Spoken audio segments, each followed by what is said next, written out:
Alors moi je suis intervenue en tant qu'artiste, auteur, et donc je suis danseuse chorégraphe. Et en fait je suis allée dans l'Atlas marocain étudier les gestes et les chants de travail au quotidien des femmes de 3 petits villages, Boutrar, Amishkak et Amassine. Alors bien sûr, je suis en fait, après beaucoup de démarches, j'ai été intronisée dans les familles, dans les foyers de ces femmes. Et en fait, j'ai vécu avec elles en immersion. Et donc, j'ai partagé leur vie quotidienne.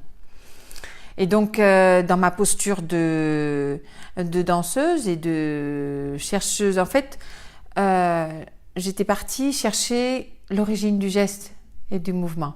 Et elles m'en donnaient bien plus. Elles m'ont donné le sacré. En fait, quand elles se mettent à l'ouvrage, parce qu'il y a un besoin vital de faire une récolte.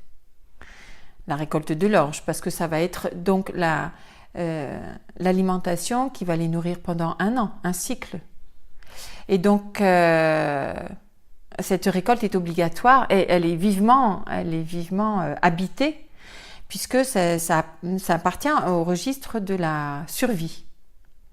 À ce titre-là, donc toutes les femmes se mettent à l'ouvrage, et quand elles se mettent à l'ouvrage, elles se répartissent le chant, et au fur et à mesure, elles se rapprochent de la terre, puisque tout est à la main nue.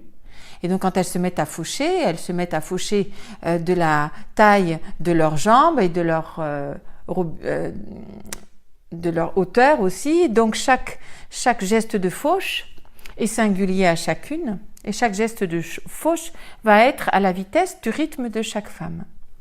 Une fois que le geste est installé,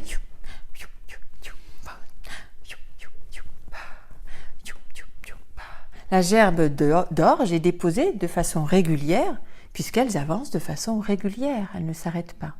Une fois que le rythme est installé, le souffle se prépare. Et là, il y a l'ancienne qui lance dans le vent. Bala Aïcha. Et Aïcha répond. Bala Ola. Toutes les autres femmes répondent. Bala Ola. Je ne comprends pas le tamazirt. Je ne parle pas le tamazirt. Et pourtant, je comprends que quelque chose se raconte. C'est l'ancienne qui lance la mélodie. À l'intérieur de cette mélodie, chaque femme se raconte et raconte sa vie intime de tous les jours, privée. Toutes les autres femmes valident cette parole intime en reprenant sa parole. C'est redonné à l'ancienne et l'ancienne le redonne au vent, dans les peupliers. Ça va toucher les montagnes. Baha El-Ma n'a pas besoin de micro. Ça va toucher les montagnes. Ça va loin, bien au-delà des peupliers. À la fin, toutes les femmes ont été interpellées. Toutes les femmes ont chanté. Toutes les femmes se sont dit à travers le code du chant qu'a posé l'ancienne. Le chant est fauché. Les femmes ont parlé. Elles font la pause du thé et la parole est close. Elle ne reviendra que le lendemain. Et tout ce qui est dit dans les chants ne sort pas du contexte des chants. Il restera au vent. En fait, il y a quelque chose de... C'est secret et subjectif. Donc, et c'est vraiment dans ma posture d'artiste, ma recherche, elle est reliée, je les ai rejoints dans leur sensible.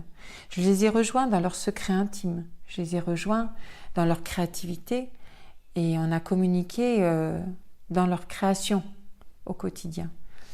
Donc, c'est ma perception sensible et subjective de ce que j'ai reçu. Je ne sais pas si c'est la vérité. En fait, dans ces montagnes, il y a quelque chose de bien particulier, surtout dans l'Atlas. En fait, c'est peut-être la grâce qui me l'a donné, je ne sais pas.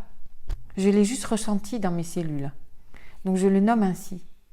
Mais je ne sais pas si c'est la vérité.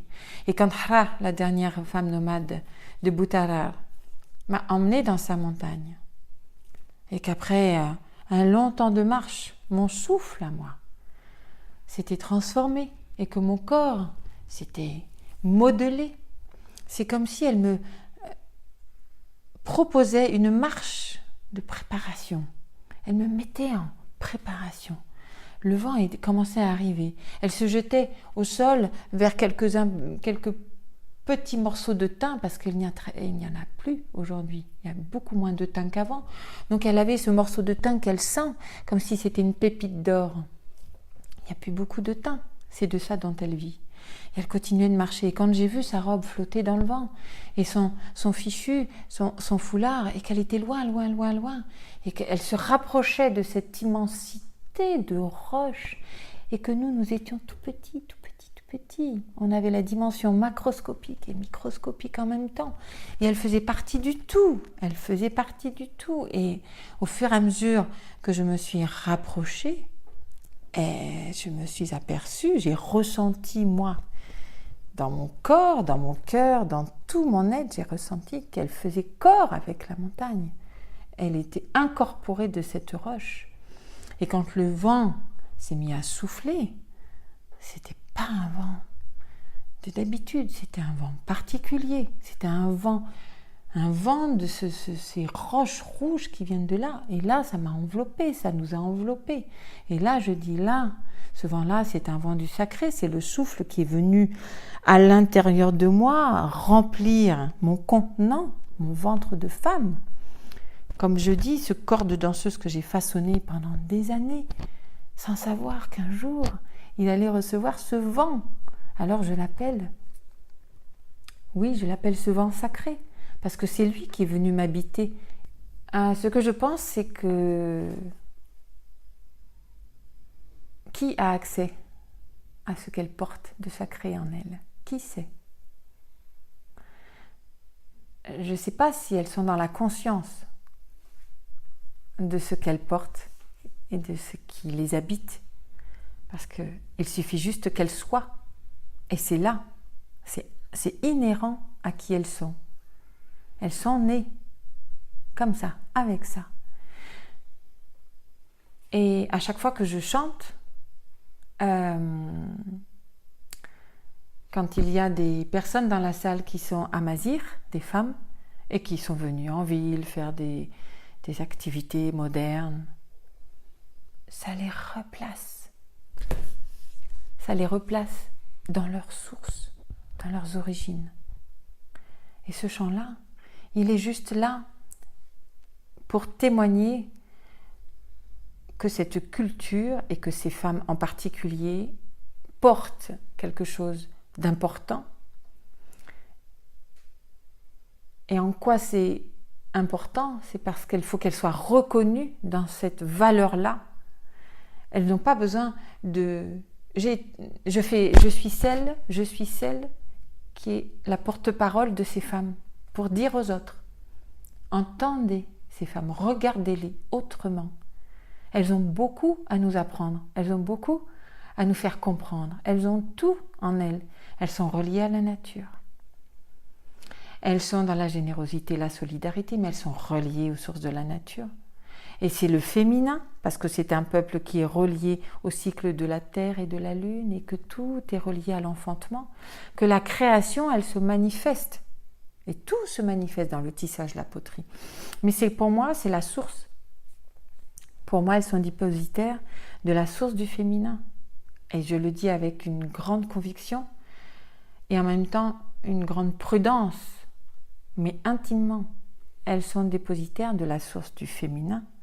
Et nous devrions nous abreuver à qui elles sont et les mettre en haut pour qu'elles soient entendues, reconnues.